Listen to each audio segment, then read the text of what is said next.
Buenas tardes. A nombre de Cultura Conecta, la plataforma digital de contenidos culturales de Romero y Campbell Producciones, les damos la más cordial bienvenida al segundo foro de los Encuentros Constituyentes Comunicación y Cultura en la Nueva Constitución.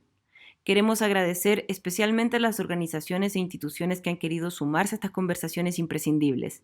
En primer lugar, a nuestras amigas de la Asociación Libertad y Comunicaciones, que han sido las organizadoras del encuentro de hoy, y a quienes han querido colaborar, como la Agencia de Desarrollo y Gestión Cultural Porvenir, al Comité de Defensa de TV Pública, a la Asociación Nacional de Radios Comunitarias y Ciudadanas de Chile, Fundación Chile 21 y BioBio TV.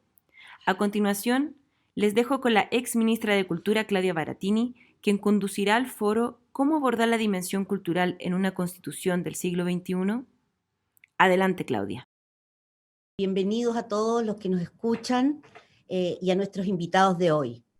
A partir del 25 de octubre recién pasado, Chile entró de lleno a un proceso constituyente que nos tiene a todos muy emocionados, muy entusiasmados, después que la ciudadanía diera, justamente a través de un plebiscito, un mandato muy contundente para superar la Constitución de 1980 y sus múltiples y tantas posteriores reformas.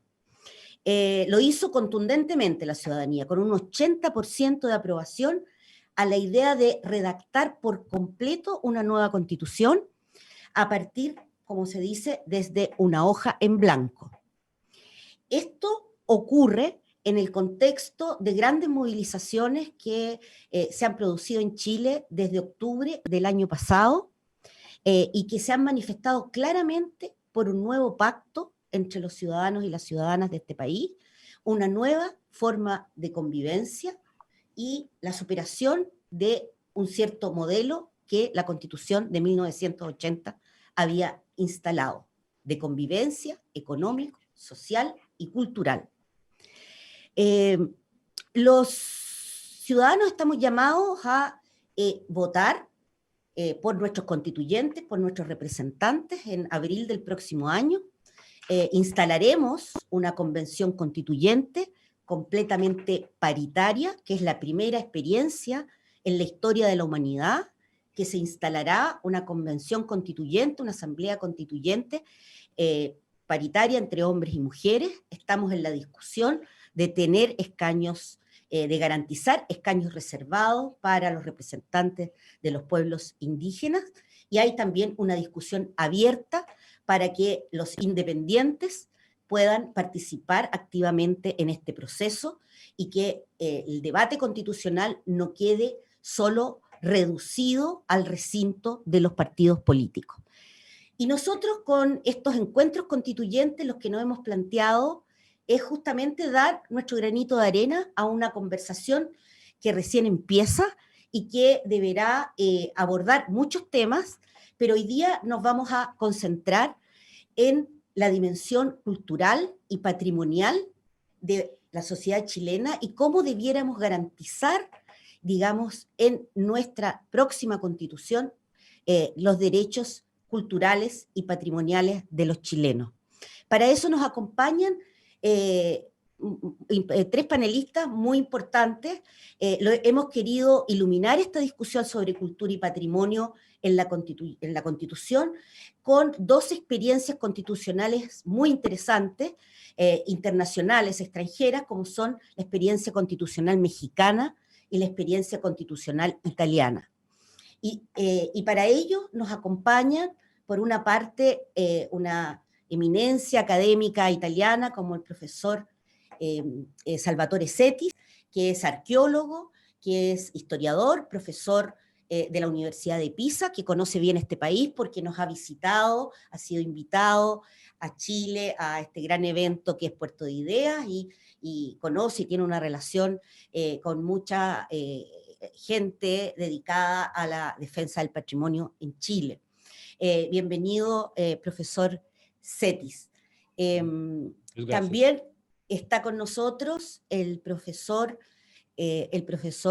Sánchez Cordero, que él es un jurista constitucionalista de la Universidad de la UNAM, de la Universidad Autónoma de México, de la Universidad Nacional de México, perdón, y que ha acompañado, digamos, varios procesos de reforma constitucional en México, y que será muy interesante que nos cuente esa experiencia para iluminar el debate nacional. Y nos acompaña también un doctor en Derecho, constitucionalista chileno de la Universidad de Playa Ancha, que se ha dedicado a estudiar los procesos constitucionales latinoamericanos y en particular los temas de diversidad cultural. Así que tenemos, digamos, un panel de personas muy competentes a los cuales con los cuales vamos a conversar estos temas.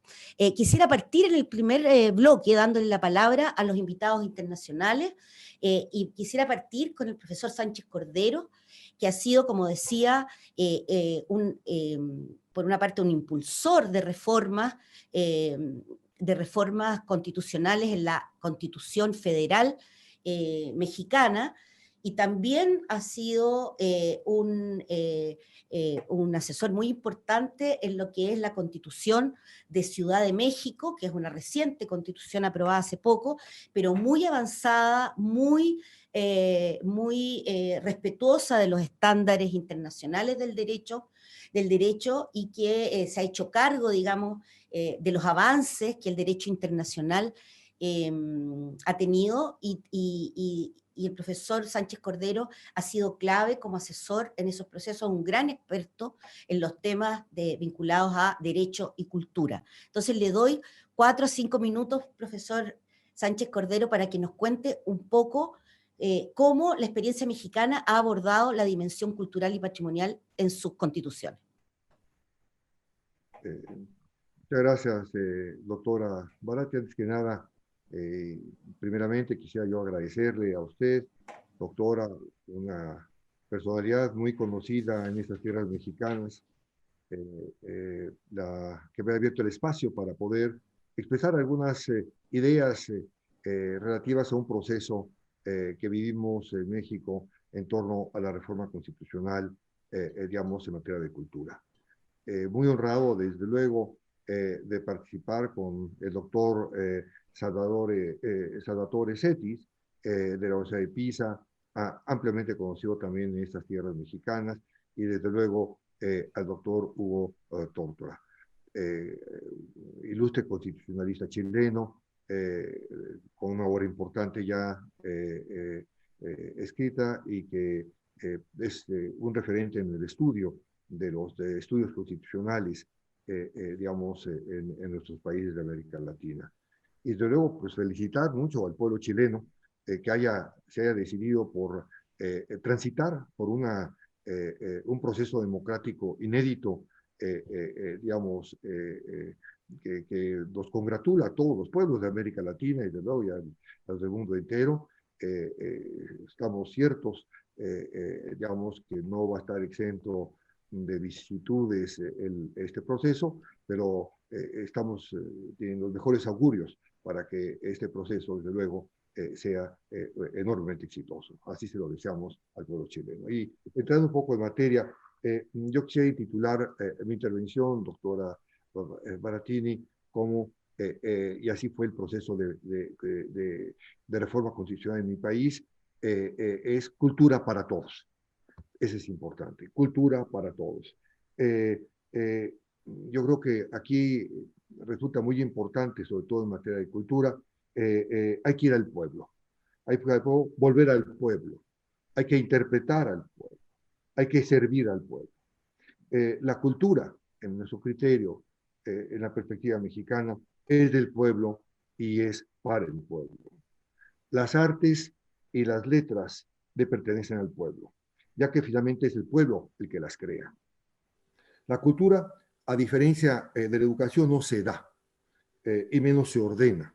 Yo diría que la cultura es a la enseñanza lo que la vida política es al conocimiento de la historia. Existe, desde luego, una, digamos, potencial contradicción entre la libertad cultural y el orden social. El orden social, en nuestro criterio, debe ser entendido como un activo en tanto que cualquier limitación a la libertad cultural, ahora bajo la tutela constitucional mexicana, es contradictoria a su esencia, ¿no? Toda evolución de la libertad cultural entraña, como nosotros lo vemos, una evolución paralela de la sociedad.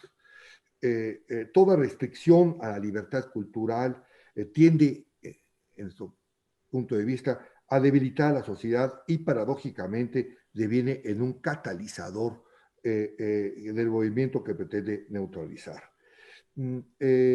Toda institución o agencia cultural plantea una serie de cuestionamientos. Específicamente lo que atañe a la elección de sus alternativas, a la tendencia tanto de la creación como de sus actividades. La Constitución mexicana privilegió la democratización cultural como una de sus prioridades y la consideró como la razón d'être de las instituciones del sector. ¿Qué significa el acceso a la cultura para los mexicanos? El acceso a la cultura significa reafirmar el principio republicano de cultura para todos. El proceso de democratización cultural, también bajo la tutela constitucional, implica la apertura para el acceso a nuestras instituciones, a los sitios y a las expresiones culturales, mientras que la democracia cultural conlleva el reconocimiento y la promoción de nuestra diversidad cultural. Debe hacerse mención también en este contexto que la educación artística se constituye como uno de los vectores de la democracia cultural. Para mencionar lo obvio, un sistema democrático sin demos no solamente es una contradicción en sus términos, es puramente kratos, es decir, poder. Es la democracia cultural, en nuestro criterio, la que legitima la acción pública y la eficacia en la democratización de la cultura y es la que justifica finalmente el gasto público. La cultura no es producto de un gobierno, cuya función debe limitarse a favorecer su creación. Producto e instrumento de la evolución, la cultura se aviene mal, fundamentalmente con un aparato burocrático. Súper. México es un país federal, como usted lo ve. Sí. Es un país federal y nosotros tratamos en alguna forma de descentralizar toda la función cultural en las entidades federativas que componen la Unión de México. Buenísimo, buenísimo su primer planteamiento, profesor Sánchez Cordero, que nos deja planteada tremendos desafíos. Usted ha hablado de libertad cultural, de democratización cultural, de la legitimación, digamos, de la acción del Estado y el fundamento de las políticas públicas que vendrán después cuando tengamos esta nueva constitución. Yo quiero darle la palabra ahora al profesor Setis para que nos cuente un poco desde la experiencia italiana de la Constitución italiana. Él ha sido un gran defensor del artículo 9 de la Constitución italiana, que tiene, entre otras cosas, un aspecto extraordinario que aquí no ha estado para nada en la discusión, que incorpora el concepto de paisaje y que es muy al patrimonio y a la cultura de un país, que adelanta, porque esta es una constitución de la posguerra, después de la Segunda Guerra Mundial, adelanta de alguna manera todo el tema de la dimensión ambiental, medioambiental, que también tendremos que abordar y cómo se vincula, por lo tanto, la cultura, el patrimonio y el paisaje de una nación. Profesor Setis, cuéntenos un poco de eso.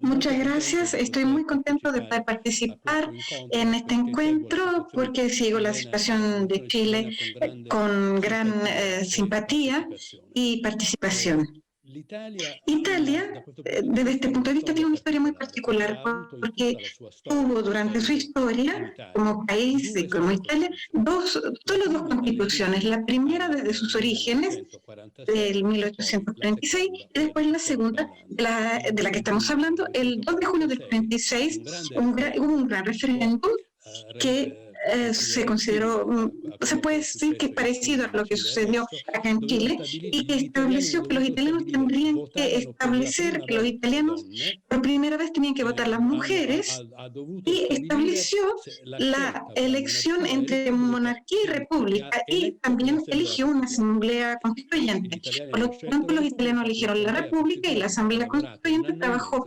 durante un año y medio para hacer la constitución. En esta nueva constitución, que era completamente distinta a la anterior, habían grandes novedades. Por ejemplo, había la idea de que todos los ciudadanos tienen que tener una equidad en la dignidad social, mucho antes de la declaración, digamos, se decía.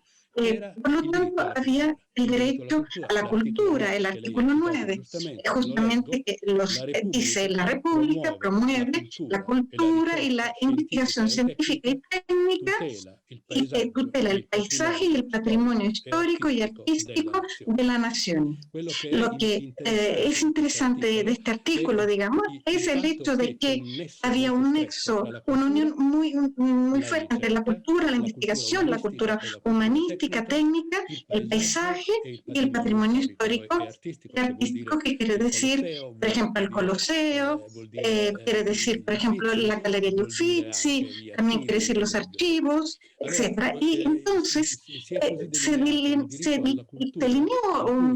el tema de la cultura con estos elementos que se hacen constitutivos de la cultura, y que todos los ciudadanos tienen derecho, y sobre todo, si uno lee la Constitución italiana, dice: este derecho a la cultura está unido a la dignidad, a esta equidad social. Por lo tanto, el derecho a la cultura sirve para promover la paridad social de todos los ciudadanos, no solo en forma igualitaria de la dignidad social, equidad, sino también desde el punto de vista del Estado, que siempre ha estado, digamos, en la Constitución precedente, este Estatuto Albertino, que fue proclamado por el rey Carlos Alberto en el 1800, decía que la propiedad privada, necesita tener el patrimonio, el paisaje a través de la propiedad, y los derechos, este absoluto poder del propietario sobre su dominio. La Constitución italiana introdujo, en esta Constitución de 1840, introdujo una unidad, reconocer esta propiedad privada, pero que tenga, solo si tiene una función social. Esa función social, la dignidad del ciudadano, hace parte de la Constitución italiana como una unidad. Maravilloso, inspirador. Muchas gracias, profesor Setti, muy inspirador. Yo creo que es muy iluminante lo que usted dice para la discusión que se viene en Chile sobre los límites de la propiedad privada, que ustedes saben, venimos de un modelo de constitución que garantiza la propiedad privada por sobre muchos otros derechos sociales, y por lo tanto esta va a ser seguramente una de las batallas muy relevantes y transversales durante el proceso constituyente que se nos viene. Y lo que usted nos ha dicho de poner el lugar de la cultura como paridad, digamos, como dignidad social, como paridad de la dignidad social de los ciudadanos, me parece tremendamente iluminante. Le voy a dar ahora la palabra al doctor Hugo Tórtora. Como decía, él es experto en constituciones latinoamericanas y también de cómo las constituciones latinoamericanas han ido abordando el tema de la diversidad cultural, pero en realidad la pregunta para el doctor Tórtora tiene que ver cómo ve él que debiéramos, como chileno, también como constitucionalista chileno, y no solo como un experto de las constituciones latinoamericanas, cómo debiéramos abordar en esta constitución el tema cultural y patrimonial. Muchas gracias, Claudia. Para mí también es un honor compartir este panel junto con los destacados doctores Setti y Sánchez Cordero, a quienes aprovecho de saludar. sobre todo a partir de la experiencia latinoamericana y también recogiendo esta experiencia para el caso chileno. Yo creo que lo destacable de esta experiencia es justamente una especie de resignificación de la idea de constitución a partir de la concepción de las constituciones como documentos culturales, ¿no? La Constitución, claro, tiene que hacerse cargo de la cultura, pero también las constituciones son documentos culturales en sí mismos. Ya el profesor Peter Aberle, un destacado jurista alemán, ¿cierto?, señalaba que las constituciones son instrumentos de representación cultural de un pueblo, son instrumentos de representación cultural de un pueblo que manifiestan su herencia cultural y también sus futuras esperanzas.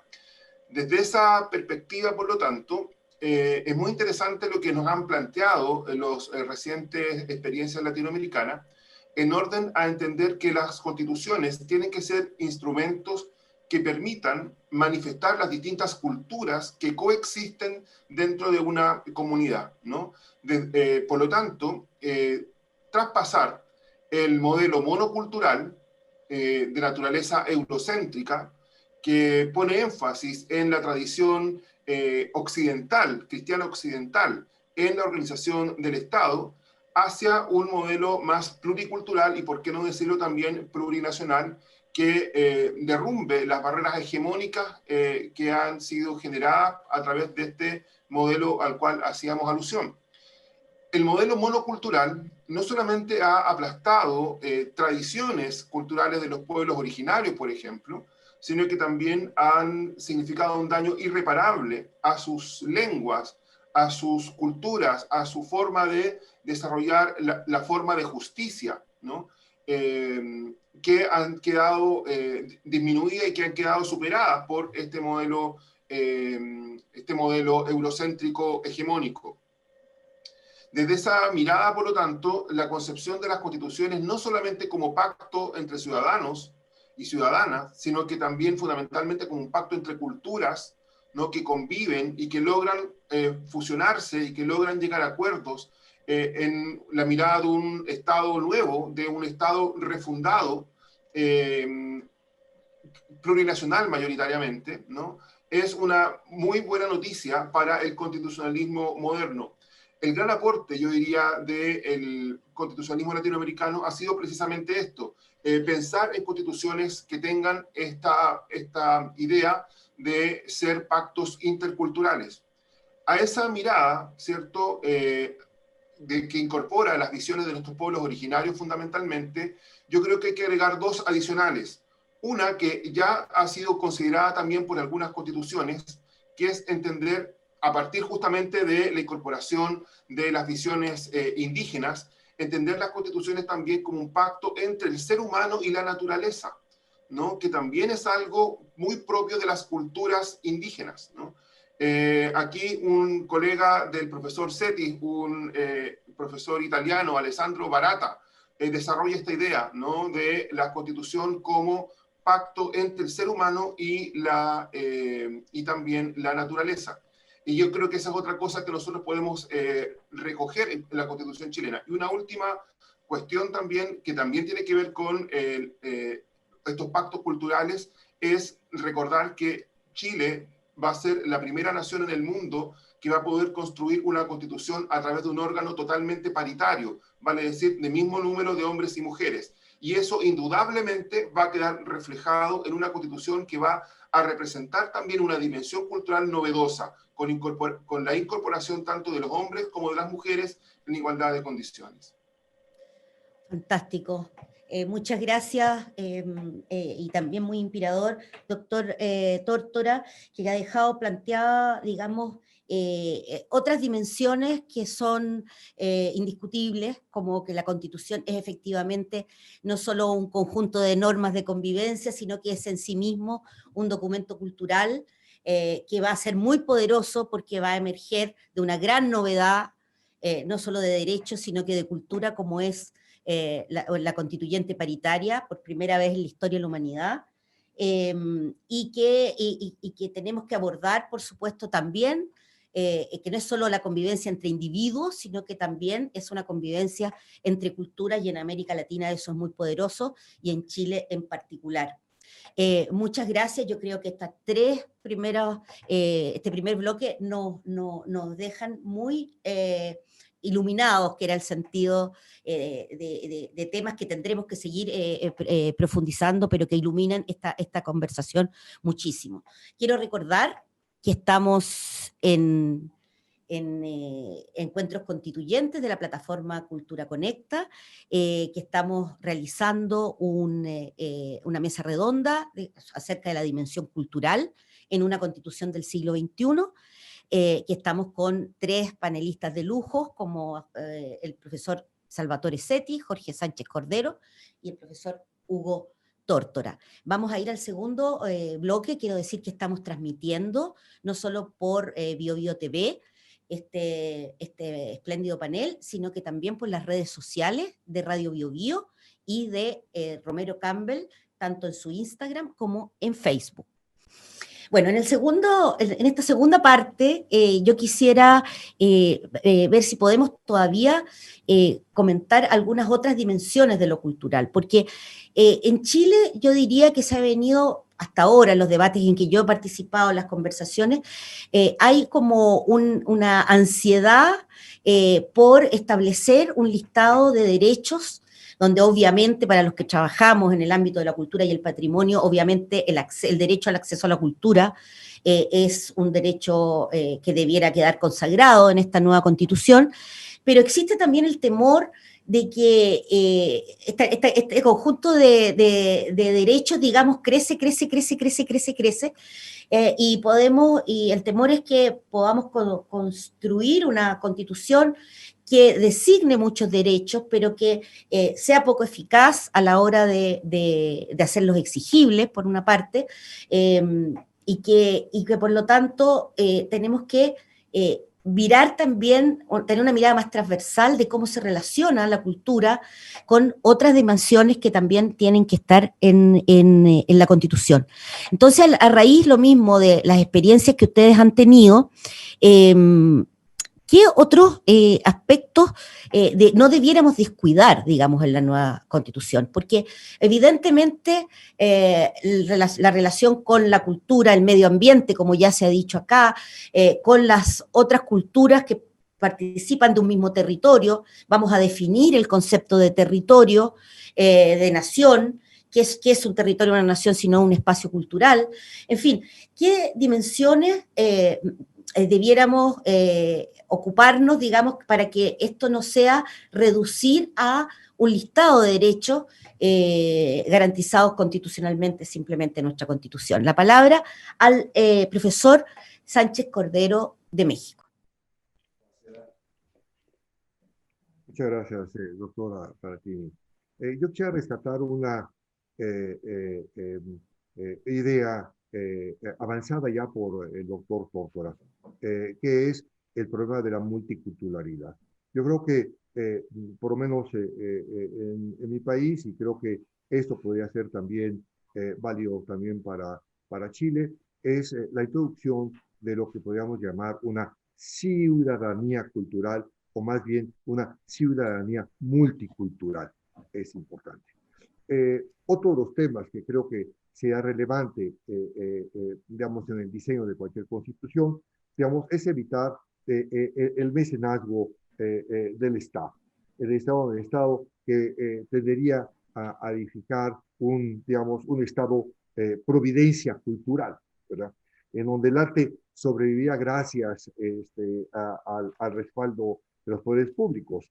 Y el gran riesgo sería, digamos, la petrificación determinado de la cultura a tratar como una religión, acompañada, desde luego, desde el poder como un catecismo correlativo de privilegios. El Estado debe estar consciente que debe ser un facilitador, digamos, para crear nuevos vínculos en el ámbito de la cultura. La cultura viene siendo un sistema, es un sistema que debe ser original, debe ser descentralizado, debe ser equilibrado, debe ser dinámico y pluralista, que reconozca, desde luego, la historia nacional. y desde luego la multiculturalidad en toda la extensión del territorio nacional. La cultura debería ser un espacio, digamos, sin solución de continuidad, contestatario y en constante recreación. No es una noción estática.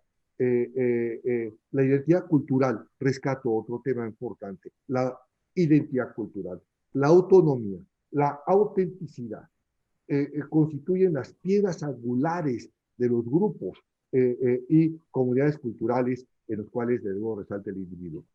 Y rescato nuevamente otra idea, el problema de la lealtad cultural. El individuo tiene que ser leal fundamentalmente a su sistema cultural.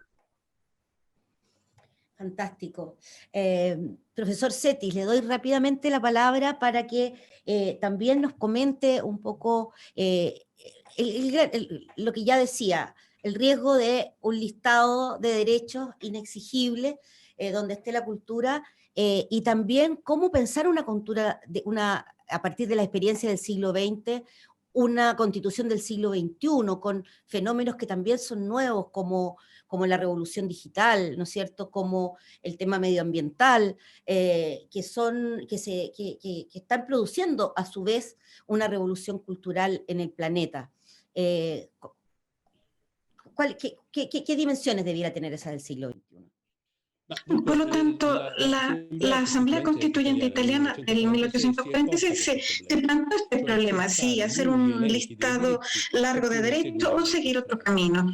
Para poder enfrentar este problema, lo primero que se hizo fue traducir al italiano todas las constituciones del mundo, de todos los países, hasta de los idiomas más extraños. Y por lo tanto empezaron con estudiar todas las constituciones del mundo y llegaron a una conclusión. La conclusión es esta: ningún listado de derechos, pocos derechos esenciales, prestar atención, prestar a la arquitectura compleja del sistema. Por lo tanto, la unión que existe entre cultura y la dignidad, la equidad social de los ciudadanos, que hace parte de esta arquitectura compleja, porque sin hacer un listado grande de derechos, porque estos listados grandes hacen que al final se excluya, y una lista de 20 derechos excluye a los otros. Una definición clara de un derecho único es el camino justo. Este es el camino justo. Y en el siglo XXI tenemos que prestar más atención. ¿A qué tenemos que prestar más atención? Desde luego los derechos de las minorías, hay que cuidar los derechos de un rol mucho más explícito a la paridad de los sexos. Justamente también tenemos que confirmar y llevar hacia adelante un pacto con la naturaleza, de que ya ha hablado el profesor Tórtora, este pacto con la naturaleza, con una consideración nueva de la idea de territorio, de la idea de nación. Y aquí quiero citar también yo al profesor Hegel, gran constitucionalista alemán, que justamente él citaba, él decía lo siguiente: él dice, el Estado tiene tres elementos tradicionales, que son la población, el gobierno y el territorio, y hoy hay un cuarto elemento, que es la cultura. El territorio del Estado es único con la cultura específica del país. Es decir, el territorio del Estado es un espacio cultural, no es un factos brutos. Esto es realmente lo que el siglo XXI nos ha enseñado y nos está enseñando, este pacto con la naturaleza, con los ciudadanos, de los ciudadanos en pleno título con su naturaleza, y no solo con las minorías internas, sino también con los emigrantes, con los que visitan, los visitadores de nuestro país, porque todos somos ciudadanos del mundo. Porque el siglo XXI podría dar a la humanidad entregar este regalo. Muchísimas gracias, profesor. Realmente iluminadoras y dan ganas de tenerlos siempre aquí acompañándonos este proceso que viene durante el próximo año con tan iluminadoras y certeras indicaciones para trabajar por una constitución efectivamente que podamos, que sea una constitución del siglo XXI, que esté iluminada, digamos, por estos extraordinarios pensamientos que nos están transmitiendo a nuestros amigos. Voy a dar la palabra al profesor Tórtora también para ver a partir desde Chile y desde América Latina, digamos, las dimensiones siglo XXI, digamos, cuáles son los aspectos, aparte de los que usted ya ha indicado, como la plurinacionalidad, el pacto intercultura, qué cosas son importantes de incorporar respecto a un mundo cambiante tan fuertemente como el que estamos viviendo. Creo que hay dos cosas que son importantes tener presente y que ya lo hemos conversado un poco los profesores que me han antecedido. Los derechos culturales tienen, yo diría, dos dimensiones claras. Una dimensión individual, que tiene que ver con los derechos culturales que cada individuo tiene, como el derecho a acceder a la cultura o el derecho a participar de la creación cultural. Pero también tiene esta otra dimensión colectiva, que fundamentalmente son los derechos de los pueblos en materia cultural. Yo eso como primer punto de partida. Y lo segundo, también señalaría que en las constituciones, además de ser textos políticos, textos jurídicos y hemos dicho también textos culturales, también tiene una dimensión simbólica que no podemos dejar de atender, fundamentalmente cuando han tenido un origen democrático, como lo ha demostrado también el profesor Sánchez Cordero, que es muy importante que el Demos participe en la creación de las constituciones. Teniendo en cuenta esas consideraciones, me parece que además de la consideración de los derechos individuales, hay que hacerse cargo también de estas dimensiones colectivas. Y quiero señalar, por ejemplo, tres cosas, ¿no? En primer lugar, la recepción en las constituciones de los símbolos culturales no solamente de la nación original, por decir de alguna manera la nación estatal, sino que también de las naciones originarias, ¿no? Como es, por ejemplo, lo que ocurre con la Constitución de Bolivia, que señala que además de los emblemas nacionales clásicos, la bandera, el himno, el escudo, son también emblemas nacionales la flor de la cantuta y la flor del patujú, la huipala, que es la bandera indígena, ¿no? También incorporados como símbolos patrios. Un segundo elemento tiene que ver también con la consideración del pluralismo lingüístico como un derecho cultural colectivo, ¿no? La protección de las lenguas de cada uno de los pueblos, ¿no? Establecer probablemente una diversidad, un pluralismo en torno a los idiomas o las lenguas oficiales. Y el tercer punto que yo quisiera tocar particularmente desde de nuestra función como hombre de leyes, de derechos, ¿cierto? Es también la consideración del derecho, del ordenamiento jurídico también como un fenómeno cultural, y desde ese punto de vista también en considerar el pluralismo jurídico, vale decir, considerar la validez de los distintos ordenamientos jurídicos de los pueblos originarios en una situación de igualdad y de no jerarquía respecto del ordenamiento estatal. Eso tiene dos bajadas importantes. Una es la validez de las normas jurídicas de los pueblos originarios con un carácter sustantivo, y además las formas de justicia indígena que también me parece que tienen que ser reconocidas. Todo esto se engloba dentro de lo que pudiésemos llamar derechos culturales de naturaleza colectiva, no solamente que le pertenece a los individuos, sino que fundamentalmente le pertenece a los pueblos. Fantástico. Muchas gracias, profesor Tórtora. Vamos a ir rápidamente a nuestro siguiente bloque.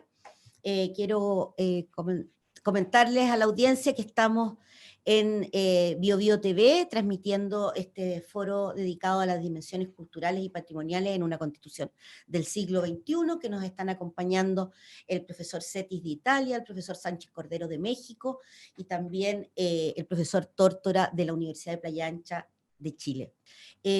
Vamos a ir a una última rueda de conversación y quisiera quizás dejarla planteada en estos términos, porque ya el profesor Cordero lo tocó un poco en su intervención, que tiene que ver con el rol que el Estado debiera cumplir, digamos, debiera consagrar, qué rol del Estado se le debe consagrar, digamos, constitucionalmente a la hora de hablar de cultura. ¿Cuáles son los límites en que tiene que actuar el Estado? Ya el profesor Ya se ha hablado aquí de libertad creativa, se ha hablado acá de límites a la propiedad, en fin, ¿cuál es el rol que el Estado debiera jugar? ¿Qué espacios de libertad y autonomía tiene que garantizarle el espacio tanto a la cultura como a las artes de un país? ¿Cuáles son los riesgos también de un dirigismo, de una burocratización estatal a la hora de la cultura? Y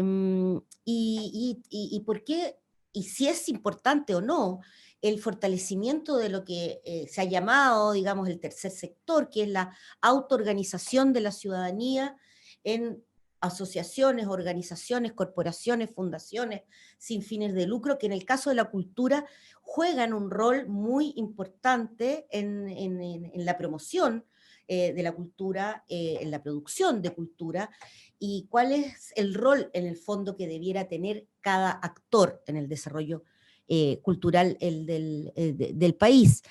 Sabemos que la cultura la hacen las personas y las colectividades, como bien comentaba ya el profesor Tórtora. Entonces, ¿qué rol le damos al Estado y qué límite le ponemos al Estado? ¿Cuál es el rol también de la empresa privada, de la empresa con lucro? ¿Y cuál es el rol de un tercer sector o un sector no lucrativo que es fundamental a la hora del desarrollo cultural en nuestros países y artístico? Vamos a partir siempre por el profesor Cordero. Gracias, doctora Martínez. Primero, desde luego, la función del Estado viene, digamos, dentro de la salvaguarda del patrimonio cultural material e inmaterial. Se ha postulado, y nosotros como mexicanos hemos tratado siempre de avanzar, que los bienes culturales materiales, deben ser considerados, y de ahí la importancia de la intervención del Estado, como recursos nacionales no renovables.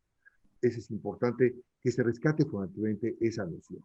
Pero no basta, específicamente, no se agota, digamos, la consideración, digamos, de considerados como recursos nacionales no renovables, sino que estos están siempre asociados a una narrativa cultural, a las prácticas, a los valores y a las virtudes de las comunidades. El patrimonio cultural material siempre se conjuga en presente.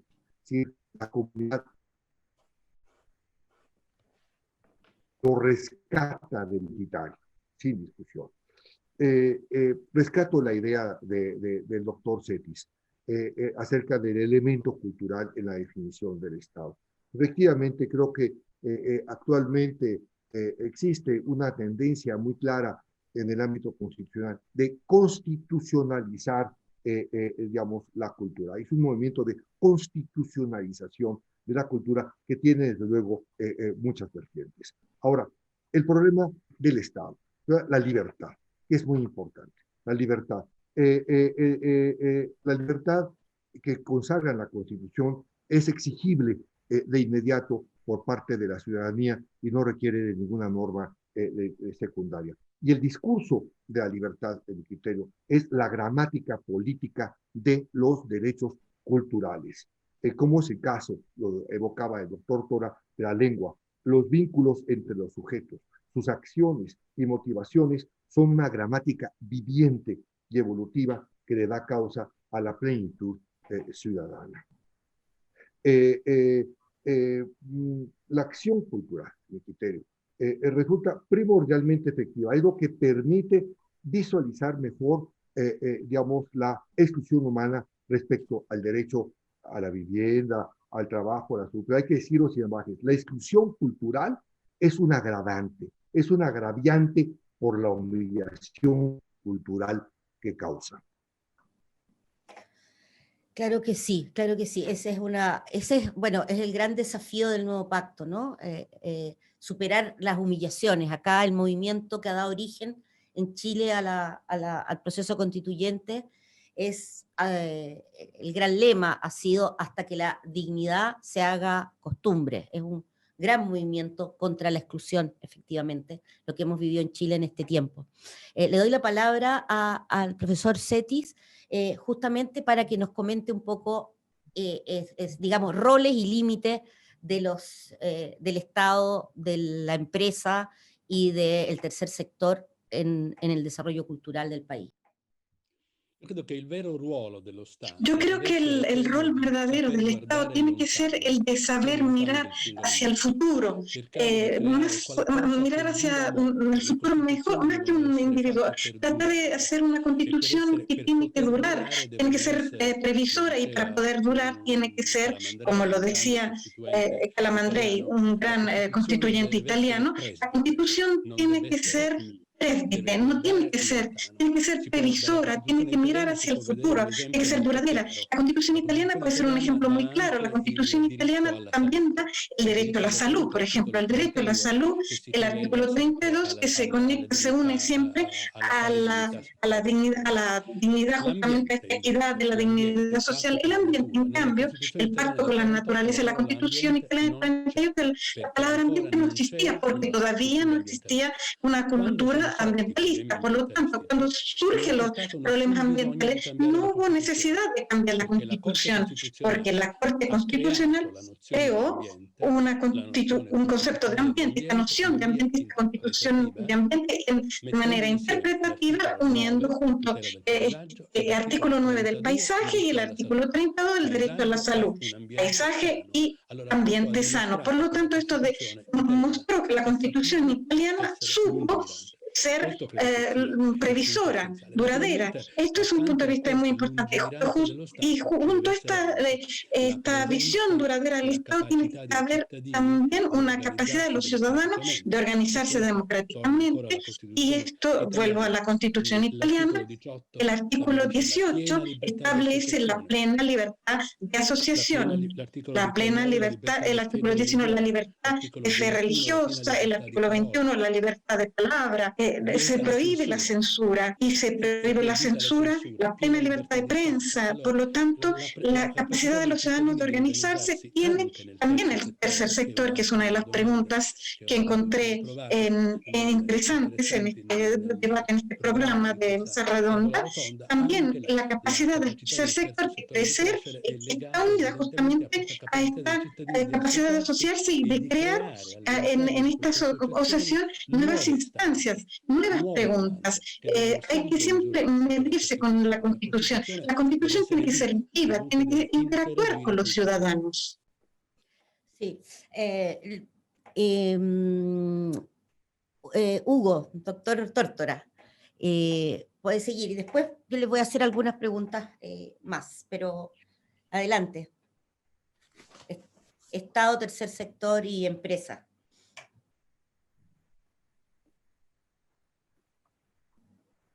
No te escuchamos, Hugo.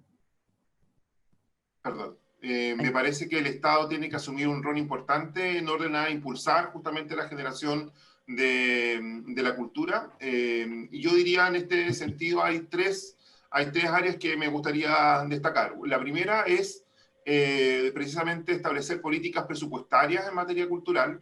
En este momento se está discutiendo en Chile, por ejemplo, la ley de presupuestos para el año 2021, a la cual se ha asignado un porcentaje ínfimo en materia de cultura, ¿no? Estamos hablando, se está discutiendo del orden entre el 0,2 al 0,3% del presupuesto destinado a la cultura, lo cual parece bastante bajo, porque justamente lo que tenemos que pensar es cómo enfrentamos los problemas sociales a futuro, y dentro de esto también tiene que ver la investigación, el desarrollo de la ciencia y de la cultura. Eso como primer aspecto. Lo segundo, también creo que un desafío que se nos presenta para nuestro país en esta relación entre el Estado y los grupos intermedios, ¿no?, es el problema de la concentración de medios en Chile, ¿no? Chile tiene un grave problema de concentración de medios, tanto en la televisión como en la prensa escrita, donde muy pocos conglomerados tienen el control prácticamente de la totalidad de los medios de comunicación social, con lo cual se estrechan los márgenes de difusión cultural. Y eso finalmente daña la producción y la divulgación de la creación artística y cultural. Y por último, no tanto en la difusión, sino más bien en la regulación y en el control incluso, creo que se puede generar algún grado de tensión a la hora de aproximarse a expresiones culturales o mal llamadas expresiones culturales que puedan significar discursos de odio, por ejemplo, o discriminatorios, ¿no? Yo creo que ahí se puede generar una tensión que tiene que ver más bien con la libertad de expresión, por cierto, pero que también puede tener una expresión en ciertas artes, ¿no? De determinar qué es lo que vamos a hacer, por ejemplo, con formas artísticas o formas culturales que pretendan introducir discursos negacionistas en Chile en relación con los crímenes de la dictadura. Y me parece que ahí también algo vamos a tener que hacer respecto de ese tipo de expresiones, que es un debate también que tenemos hoy día en nuestro país. Sí, bueno, muchas gracias, Hugo. Yo creo que Hugo Tórtora ha introducido algunos temas muy candentes de la discusión que tenemos hoy día en Chile en el contexto de la crisis social, política y esta nueva oportunidad constitucional. Y que no sé si son todas dimensiones que tienen que estar necesariamente en la Constitución, pero que probablemente lo que quede en la Constitución va a ayudar a resolverlas de una manera u otra. Y sobre esto me gustaría que hiciéramos la última ronda en los 10 minutos que nos quedan, aprovechando la presencia, Hugo, de nuestros amigos, justamente entendiendo el primer punto que tú tocaste, Hugo, que es el punto presupuestario, que efectivamente es el drama, digamos, de todas las políticas públicas en todo el planeta, es decir, en Chile más severa, pero evidentemente siempre hay una batalla, y yo he visto al profesor Setti siendo un gran batallador por los recursos en Italia del Estado para salvaguardar ese extraordinario patrimonio del que tiene Italia, y también México, que son dos países con una concentración, digamos, de patrimonio de la humanidad extraordinarios, y donde hay una inversión importante, pero seguramente insuficiente. Entonces, está el tema del presupuesto para cultura, que eso obviamente no se resuelve en la Constitución, se resuelve año a año en el presupuesto nacional y está en el debate político, que hoy día lo estamos viviendo en Chile con una reducción, digamos, importante, y aludiendo a la pandemia, no entendiendo el valor que la cultura tiene, sobre todo en estos momentos de crisis que estamos viviendo. Entonces, ¿qué aspectos? ¿Cómo en la Constitución es posible, digamos, amarrar, obviamente no el presupuesto, pero las condicionantes para poner al centro, digamos, de esta planificación estratégica que es el presupuesto de la nación año a año, ganar la batalla por una centralidad mayor en los presupuestos? Y después están los otros temas. Acá hoy se acaba de plantear una ley contra el negacionismo. Ustedes saben, nuestra reciente democracia sale de una dictadura feroz, una dictadura que violó los derechos humanos, que asesinó, que torturó, y obviamente estamos en una sociedad en que se levantan voces negacionistas. Nosotros tuvimos una transición a la democracia compleja, hemos logrado justicia en algunos casos, pero en muchas permanece la impunidad, nunca hemos encontrado a los desaparecidos, y eso es una herida abierta en Chile, como lo fue seguramente en las constituciones y en la realidad europea los efectos de la Segunda Guerra Mundial. Entonces son dos aspectos que me gustaría que abordaran nuestros panelistas en los últimos minutos, que son de dos ámbitos muy distintos. Uno, el tema de presupuesto, que si bien no va en la Constitución, pero cómo se puede abordar ese tema desde la Constitución. Y el segundo, el tema de la libertad de expresión, de la libertad cultural versus ciertos valores que debiéramos garantizar. Profesor Sánchez Cordero, 2 minutitos.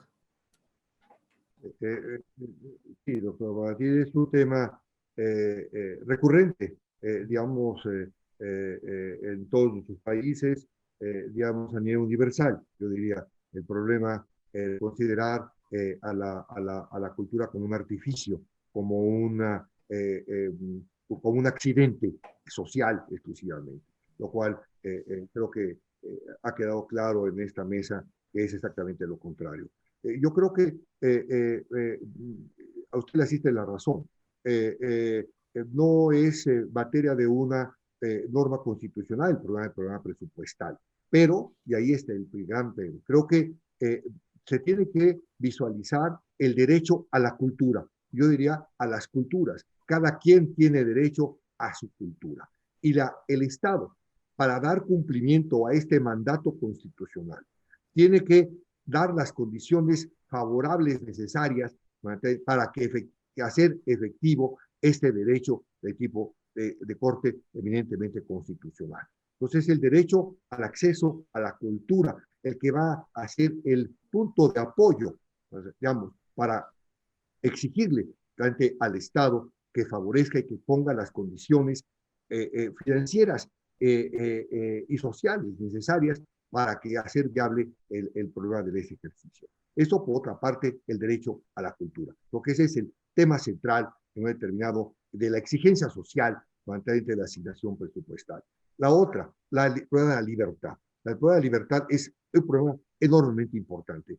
Obviamente, el doctor Salvatore Setti lo decía, el problema de erradicar totalmente el problema de la censura.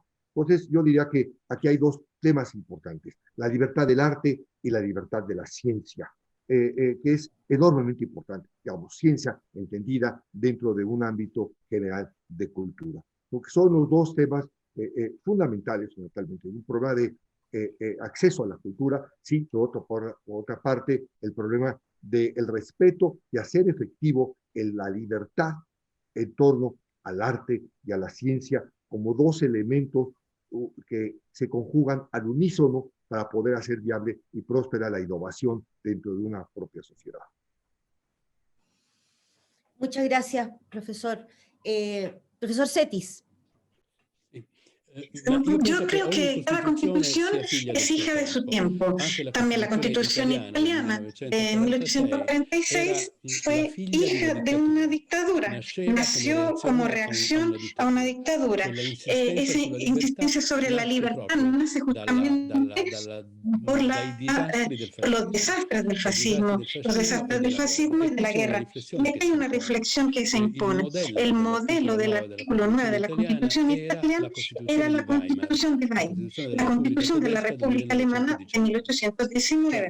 O sea, la Alemania, después de la Primera Guerra Mundial, derrotada, introduce la cultura en su propia Constitución. España, en 1834, justo antes de la Guerra Civil, introduce la cultura en la Constitución. Italia, en 1846, el fascismo, Italia, en medio de los escombros de los bombardeos, introduce el tema de la cultura. Entonces, cada experiencia más negativa, las dictaduras más feroces, Italia conoció una, Chile conoció otra, las dictaduras más feroces nacen una esperanza para el futuro, una capacidad de crear. También en esas dictaduras nace algo positivo para el futuro, pero hay que crear simultáneamente un mecanismo de transmisión. Este mecanismo de transmisión de generación hacia la generación del futuro no puede ser el colegio, el centralismo del colegio, la enseñanza de la historia a través de los colegios, que tiene que ser sustancial en relación a la Constitución, tiene que ser lo mismo, la transmisión de la cultura, la libertad artística, la libertad de la ciencia, la transmisión de la cultura de una generación a otra a través del colegio, tiene que ser una arquitectura unitaria, es lo que tiene que ser y que les deseo a la nueva Constitución de Chile. Bueno, muchísimas gracias. Vamos a terminar el foro. No sé si quieres hacer algún comentario. Doctor Tórtora, si quieres hacer algún comentario sobre estos temas que en el fondo son los que tú pusiste en tu última intervención y que creo que brillantemente los dos profesores han recogido. No, concuerdo perfectamente con los Mm. dos profesores, ¿cierto? Y creo que efectivamente son algunos de los temas que vamos a tener que abordar. Probablemente no en la Constitución directamente, pero sí, como decían ambos profesores, con algunos principios fundamentales que van a orientar un poco la acción del Estado. Perfecto. Bueno, yo quiero agradecerles muchísimo el tiempo que se han dado los tres invitados para conversar esta tarde sobre esta dimensión fundamental del desarrollo humano, que es su cultura, su memoria, su patrimonio, y que estamos aspirando a que en la nueva Constitución tenga el lugar que corresponda. Creo que esta es una de muchas otras conversaciones. Ustedes han dejado cada uno planteado temas que son enormes y que la constituyente va a tener que incorporar en sus debates, que creemos que no tiene que ser un debate de expertos solamente, que lo tiene que debatir la sociedad y que por lo tanto tenemos por delante un año de muchas conversaciones donde ojalá profesor Setis y profesor Sánchez Cordero nos puedan acompañar en esta deliberación,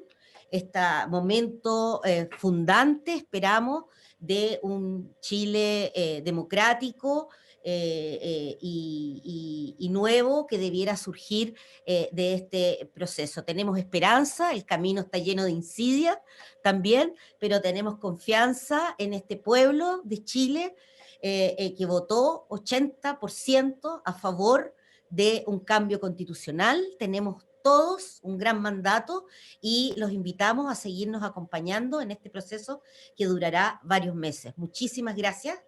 Muchísimas gracias a todas las organizaciones que nos están ayudando en estos encuentros, a la Agencia Porvenir, a Chile 21, a Narcich, y obviamente a Radio Bio Bio, que nos presta su casa para estas conversaciones que seguirán prontamente con nuevos capítulos. Esperamos volverlos a tener. Muchísimas gracias y nos vemos pronto. Gracias. Saludo a los colegas.